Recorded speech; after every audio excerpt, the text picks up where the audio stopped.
किस श्राप के कारण स्त्री समय से पहले विधवा होती है? कौन सी स्त्री के भाग्य में पुत्र नहीं होता? और मित्रों, आखिर किस श्राप के कारण कलयुग की स्त्रियां प्रेम नहीं करती हैं? आइए मित्रों जानते हैं। मित्रों, एक समय माता लक्ष्मी भगवान विष्णु के समक्ष बैठी हुई थी और चिंतित विचारों में डूबी हुई थी। तभी भगवान विष्णु कहते हैं, हे प्रिय, आप किस प्रश्न में इतनी उलझी हैं? प्रभु, मैंने देखा कि धरती लोक पर 3 प्रकार की स्त्रियां हैं जो आपस में सहेली हैं।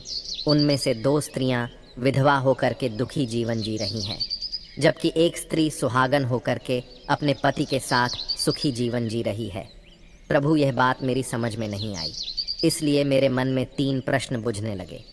अब मैं आपसे यह चाहती हूँ कि आप मेरे तीनों प्रश्नों के उत्तर दे करके मुझे संतुष्ट करने की कृपा करें।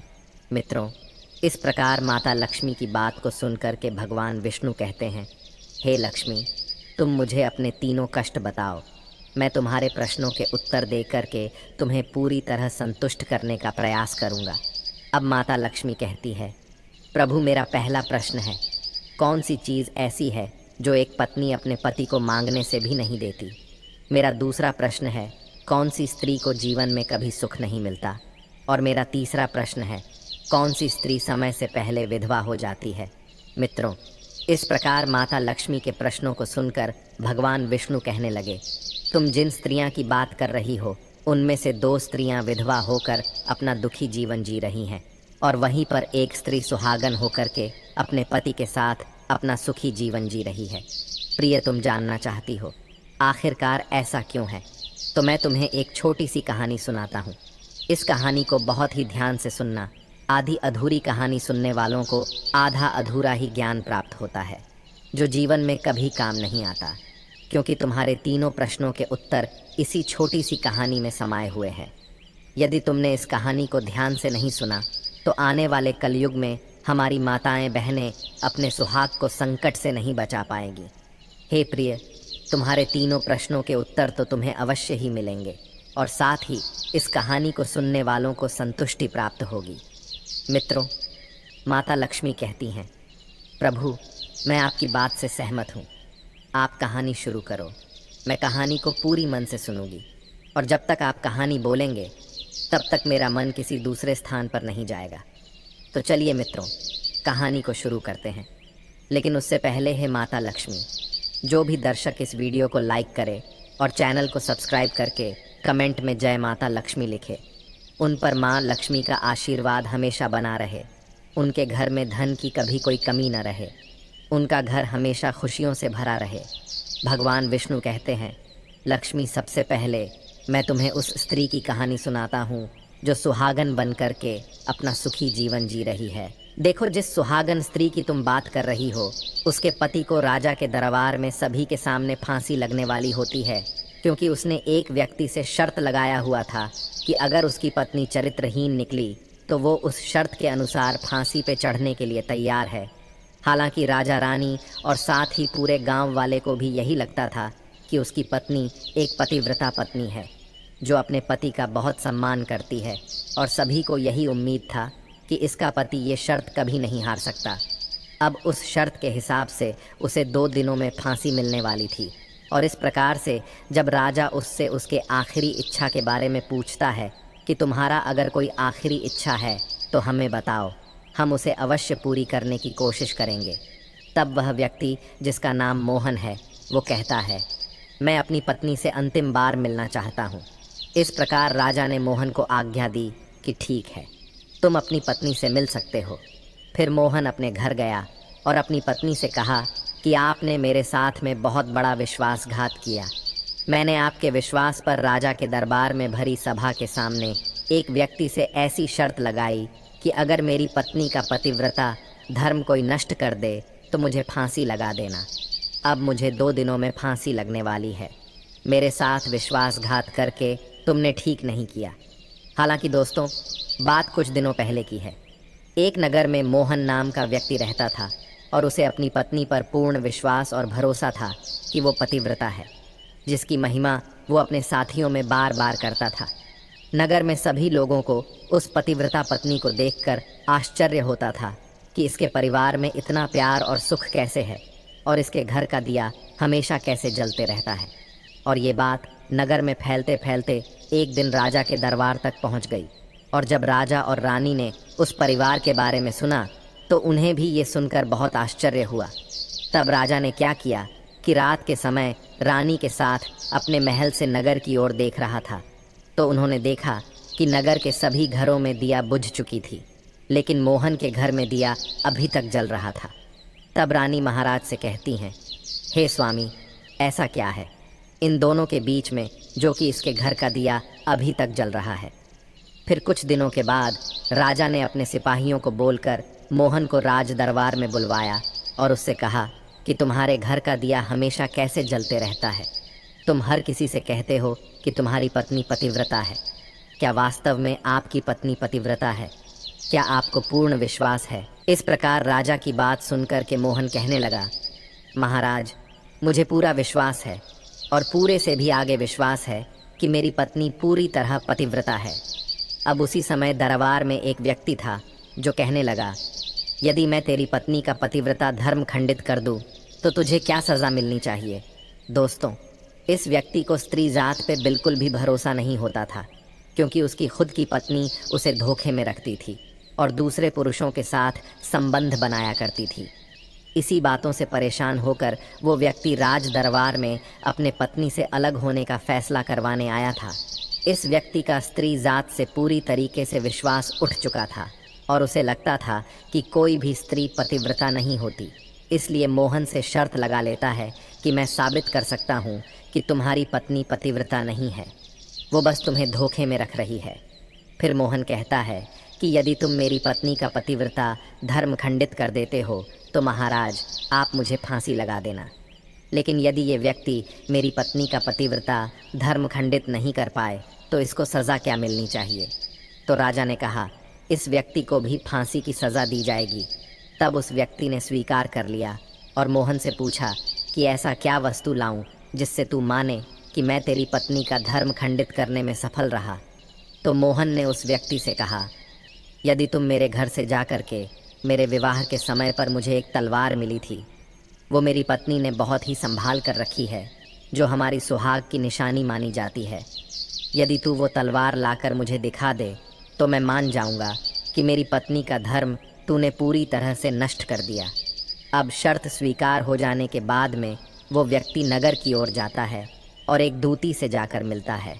दोस्तों, वो दूती हमेशा एक दूसरे से भिड़ने का काम करती थी और जो काम कोई नहीं करता था वह काम करने में भी वो सक्षम थी। फिर इस प्रकार उस व्यक्ति ने उस दूती को अपने स्वार्थ के लिए बुलाया और दूती से कहा कि देखो, इस नाम का एक व्यक्ति है, उससे मेरी शर्त लगी है। और फिर उसने उस शर्त के बारे में उसको सारा कुछ बता दिया और वो उस दूती से कहने लगा, तू कैसे भी करके उस स्त्री से मेरा संपर्क करवा दे, तुझे जितना धन चाहिए मैं उतना धन दूंगा। इस प्रकार उस व्यक्ति की बात सुनकर के दूती कहने लगी, भाई, तू उस औरत के बारे में बात मत कर, वो औरत पूरी तरह से पतिव्रता है। गांव में कोने कोने तक ये बात फैली हुई है। वो तेरी ओर थूकेगी भी नहीं, तेरी शक्ल भी नहीं देखेगी और उनके परिवार के व्यक्ति खूंखार है, तेरी खाल उतार लेंगे। तब वह व्यक्ति डर जाता है और सोचता है, अगर मैं शर्त हार गया तो महाराज मुझे फांसी पर चढ़ा देंगे। वो व्यक्ति इस बात से डर कर दूती से कहने लगा, ठीक है, यदि तू मेरा उससे संपर्क नहीं करवा सकती है तो एक काम कर दे, उसके घर जाकर के तलवार चुरा कर ला दे और उसकी पत्नी के गुप्तांग के पास में यदि कोई चिन्ह हो तो वो चिन्ह भी मुझे देख करके बता दे, फिर मैं तुझे मुँह मांगा इनाम दूंगा। यह बात दूती की समझ में आ गई और उसने कहा, ठीक है, मैं तुम्हारा काम अवश्य करूंगी। तब वह दूती मोहन के घर की ओर जाती है। उसकी पत्नी से जाकर बोलती है, मोहन कहाँ है? आप उनकी पत्नी हो क्या? नगर में आप लोगों के बारे में काफ़ी कुछ सुनने को मिला और मुझे यह जानकर बहुत खुशी हुई। वैसे मैं मोहन के बचपन की दोस्त हूँ। हम लोग बचपन में काफ़ी समय एक साथ बिताए। मोहन और मेरे बीच काफ़ी गहरी दोस्ती थी। और फिर दूती कहती है, मैं काफ़ी दिनों के बाद आज अपने गांव आई हूँ और सोची क्यों ना एक बार मोहन से जाकर मिल आए। और दूती उस स्त्री से पूछती है, मोहन आखिर कहाँ है? कहीं दिखाई नहीं दे रहा। फिर उस स्त्री ने कहा, वो कुछ काम से शहर गए हैं, वो 3 से 4 दिनों में आ जाएंगे। हालांकि दोस्तों, ये बात दूती को पहले से ही पता था कि मोहन कोई काम से शहर गया हुआ है। उसके बाद उस पतिव्रता स्त्री ने कहा, आप अंदर तो आओ, मैंने आपको पहले कभी देखा नहीं, इसलिए पहचान नहीं पाई। और इस प्रकार उस दूती को उस पतिव्रता स्त्री ने बहुत बड़ा सम्मान दिया, मगर उसे क्या मालूम था कि यह उसके साथ में छल करने आई है। इस प्रकार वो दूती उस पतिव्रता स्त्री के साथ में बैठकर बातें कर रही थी। अब कुछ समय बाद उसने उस पतिव्रता स्त्री से पानी मांगी, और जब वो पानी लेकर आई तब दूती ने चालाकी से पानी का ग्लास उसके कपड़े के ऊपर गिरा दिया, जिस वजह से उस पतिव्रता स्त्री को कपड़ा बदलना पड़ा। जब वो स्त्री कपड़ा बदल रही थी तो उस दूती ने कमरे की ओर ताक झांक करके उसके गुप्तांग के पास का चिन्ह देख लेती है, और उसके बाद लगे हाथ तलवार भी वहाँ से लेकर भाग जाती है। आगे फिर दूती ने जाकर कि वो तलवार उस व्यक्ति को दे दिया, और साथ ही उस पतिव्रता स्त्री के जांघ के तिल की निशानी के बारे में भी बता देती है। फिर वह व्यक्ति तलवार लेकर के सीधा राजा के दरबार में पहुंचा और राजा से जाकर कहा, महाराज, मैंने मोहन की पत्नी के साथ में 2 दिन बिताए और यह तलवार उसी के हाथों से लेकर आया हूँ। फिर तो राजा ने दरबार लगाया और मोहन को बुलाया तथा उस व्यक्ति से सभा में तलवार दिखाने के लिए कहा।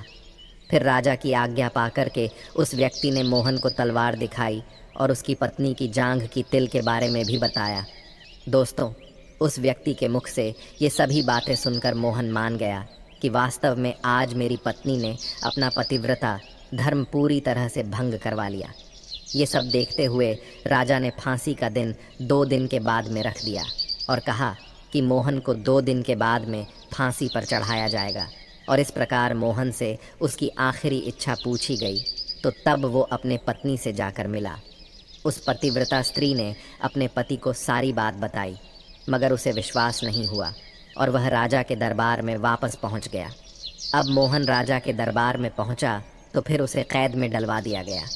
अब उधर मोहन की पतिव्रता पत्नी ने परमात्मा को याद किया और अपना भेष बदल करके राजा के दरबार में गई और राजा से नाच दिखाने की आज्ञा मांगने लगी, क्योंकि वो स्त्री बहुत ही सुंदर थी। और उधर राजा भी नृत्य देखने के शौकीन थे, इसलिए राजा ने मंत्रियों को आज्ञा दे दी कि इस सुंदरी का नाच करवाने की पूरी व्यवस्था करें। फिर तो सब मंत्री, महामंत्री, राजा आदि दरबार में उपस्थित हुए, और फिर मोहन की धर्म पत्नी ने जब नाचना शुरू किया तो राजा को उस स्त्री का नाच बहुत ही सुंदर लगा। और तब राजा ने कहा, तुम मुझसे क्या मांगना चाहती हो? तुम जो भी मांगोगी मैं तुम्हें वह दूंगा। तब उस पतिव्रता स्त्री ने कहा, महाराज, आपकी सभा में मेरा एक चोर है जिसने मेरे रुपए लिए थे मगर आज तक वापस नहीं दिया, उसे फांसी की सज़ा दे दीजिए। अब राजा ने कहा, ठीक है, बताओ मेरे दरबार में तुम्हारा चोर कौन है, उसका नाम क्या है, मैं उसको फांसी की सज़ा अवश्य दूंगा। फिर उस पतिव्रता स्त्री ने कहा, महाराज, ये व्यक्ति मेरा चोर है, आप इनको फांसी की सज़ा अवश्य दें। अब उधर जैसे ही वो व्यक्ति ने सुना कि ये सुंदरी मुझे अपना चोर बता रही है तो वो व्यक्ति कहने लगा, महाराज, मैं कसम खाकर कहता हूँ कि मैंने इसका कभी कुछ नहीं चुराया है, मैंने इसे आज तक कभी देखा ही नहीं है, तो मैं चोरी कैसे कर सकता हूँ? मैंने आज तक इसकी शक्ल भी कभी नहीं देखा है। जैसे ही उस व्यक्ति ने कहा कि मैंने इस सुंदरी की आज तक शक्ल ही नहीं देखा, तो वो सुंदरी कहने लगी, महाराज, अगर ये व्यक्ति मुझे जानता ही नहीं है तो आप इससे यह पूछो कि ये तलवार कहाँ से लाया था। मैं उस व्यक्ति की पत्नी हूँ जो आपके यहाँ झूठी बातों के वजह से कैद में पड़ा हुआ है, और आप मेरे निर्दोष पति को फांसी पे चढ़ाने वाले हैं। अब मैं आपको पूरी दास्ता सुनाती हूँ। ये जो व्यक्ति आपके सामने खड़ा है, इसने मेरे पास अपनी एक दूती को भेज करके मेरी जांघ के तिल का पता लगाया, और उसी ने यह तलवार चुरा कर के इसको ला करके दिया। और इस व्यक्ति के द्वारा भेजी गई दूती जब मेरे घर पर आई थी तो उसने मुझसे कहा था कि वो मेरे पति के बचपन की दोस्त है और वो मेरे विवाह के बाद पहली बार मेरे घर आई थी, इसलिए मैं उस दूती को पहचान नहीं सकी। और महाराज, जिस प्रकार मैंने उस स्त्री को अपने यहाँ पर बहुत बड़ा सम्मान दिया और अपने घर पर उसके ठहरने की व्यवस्था की, मुझे ज़रा सा भी ये उम्मीद नहीं था कि ये दूती मेरे साथ ऐसा करने वाली थी। इस प्रकार उस मोहन की पतिव्रता स्त्री की बात को सुन करके राजा ने दूती को बुलाया फिर उस दूती ने राजा को सारी सच्चाई बता दी, जिससे राजा ने मोहन को रिहा कर दिया और उस व्यक्ति को फांसी पर चढ़ा दिया। मित्रों, इस प्रकार उस पतिव्रता स्त्री ने अंत में राजा से कहा, महाराज, मैं अपने पति से बहुत प्यार करती हूँ। मैं एक चरित्रवान स्त्री हूँ। कभी भी मैं अपने पति का नाम तक अपने मुंह से नहीं लेती। भगवान विष्णु कहते हैं, लक्ष्मी, मेरी कहानी पूरी होती है। अब तुम अपने तीनों प्रश्नों के उत्तर सुनो। तुम्हारा पहला प्रश्न था, ऐसी कौन सी चीज़ है जो एक पत्नी अपने पति को मांगने से भी नहीं देती? तो समझ लो वह चीज़ गाली है। एक चरित्रवान स्त्री कभी अपने पति को गाली नहीं देती, लेकिन जो स्त्री गाली देती है वो स्त्री कभी चरित्रवान नहीं होती, और ऐसी स्त्री जीवन भर रोती है, उसके जीवन में कभी सुखी नहीं आती, और समय से पहले ही ऐसे स्त्री विधवा हो जाती है। अब तुम्हारा दूसरा प्रश्न था, कौन सी स्त्री को जीवन में कभी सुख नहीं मिलता है?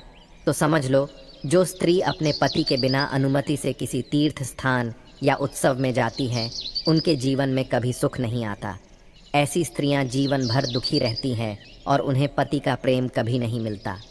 भगवान विष्णु कहते हैं, हे लक्ष्मी, तुम्हारा तीसरा प्रश्न था कि ऐसी कौन सी स्त्री है जो समय से पहले विधवा हो जाती है? तो जो स्त्रियां अपने पति का नाम लेती हैं वो समय से पहले विधवा हो जाती हैं, क्योंकि पति का नाम लेने से पति की उम्र कम हो जाती है और समय से पहले ही उनके पति की मृत्यु हो जाती है। ऐसे स्त्रियां जो पति का नाम लेती हैं वो समय से पहले ही विधवा होकर के एक दुखी जीवन जीती है। बस यही राज की बात है कि तुम जिन 3 सहेलियों की बातें कर रही थी, उनमें से 2 विधवा थी और एक ये मोहन की पत्नी थी जो पतिव्रता स्त्री थी। ये पतिव्रता स्त्री कभी भी अपने पति का नाम मुंह से नहीं लेती थी, और उधर वो 2 स्त्रियां जो विधवा होकर अपना जीवन दुखी होकर जी रही हैं, वो हमेशा अपने पति का नाम लेकर ही बुलाती थीं, जिसकी वजह से उनके पति की उम्र कम हुई और फिर वो दोनों स्त्रियां समय से पहले ही विधवा हो गईं और आज वो दुखी जीवन जी रही हैं। इसलिए कभी भी स्त्रियों को अपने पति का नाम अपने मुंह से नहीं लेना चाहिए। मित्रों, इस प्रकार कहानी सुनने के बाद में माता लक्ष्मी पूरी तरह से अपने तीनों प्रश्नों से संतुष्ट होकर कहती है, प्रभु, वास्तव में जो स्त्री चरित्रवान होती है वो कभी दुखी जीवन नहीं जीती है, क्योंकि ऐसे घर में लक्ष्मी का सदा वास होता है और वह घर धन धान्य से हमेशा भरपूर बना रहता है। ऐसी स्त्रियां हमेशा घर को स्वर्ग बना देती हैं। तो दोस्तों, यदि आपको यह वीडियो पसंद आई हो तो प्लीज़ आप इस चैनल को सब्सक्राइब अवश्य करें, वीडियो को लाइक करें और दोस्तों सच्ची श्रद्धा से कमेंट में ज़रूर लिखें, जय श्री राम, जय हनुमान, साथ ही देवों के देव हर हर महादेव सदैव आप पर अपनी कृपा बनाए रखे। प्रिय मित्रों, वीडियो को अंत तक देखने के लिए धन्यवाद। जय श्री राम।